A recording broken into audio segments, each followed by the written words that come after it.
Okay, so today we are going to be using Google SketchUp to make a pretty simple little shape. We're going to use the additive method. I also have a video for the subtractive method if you're having a hard time. So this is what it's going to look like when it's done.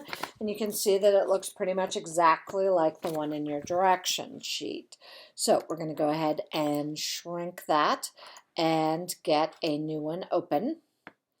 And I like the white background, so I just use this template, but I'm just going to delete the guy because I don't need him. So I'm not doing a building or anything. So the first thing I want to do is I'm looking at my drawing and I can tell, I know that each one of these squares is 0.75 by 0.75. And I can tell because I can look at the picture and it tells me, it gives me all of the dimensions that I need to draw this. So I'm going to start with a 0.75 inch, comma, 0.75 square. And so I'm going to zoom in here and you'll see it's very small, which is fine because it's just a little 3/4 by 3/4 inch square. And then I'm looking at my top view and I see that I have two of them right next to each other. Well, if I think about it, I know that 0.75 plus 0.75 is 1.5.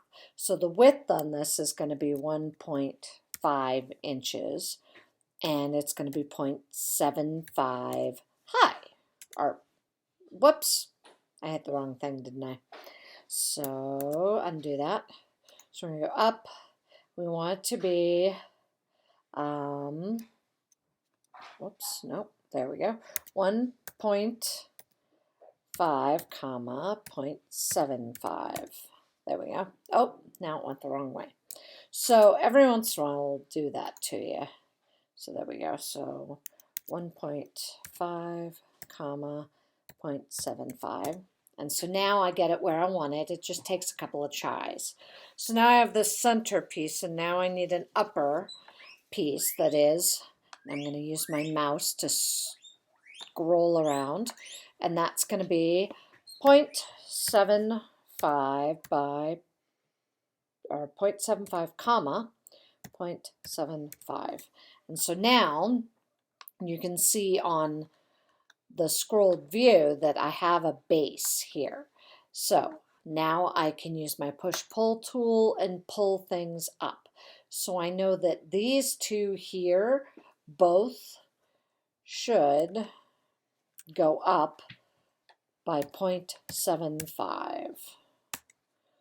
And so this should go up by 0.75. I know because I looked at my directions. Now, I'm going to rotate. This should go up 1.5. And you're going to say it doesn't look like much. Well, spin it around. Whoops, I must have hit the wrong button. So we'll go up 0.75 more. There we go.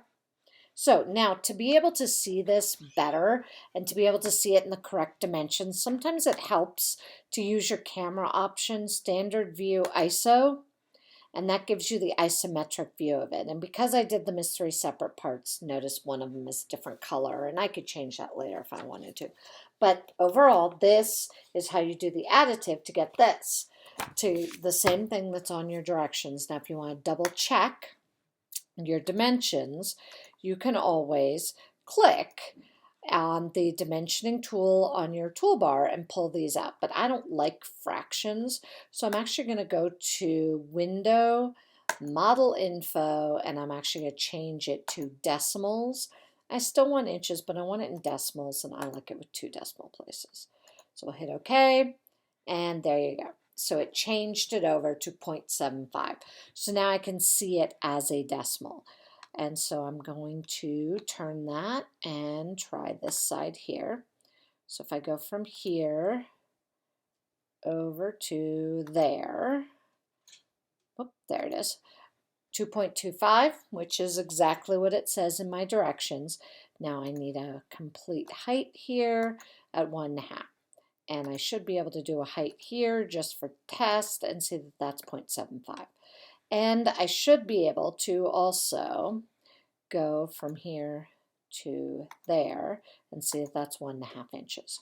So again, I can go back to camera, standard views, ISO, and I can see all of my dimensions still on there. So now I know exactly what I have.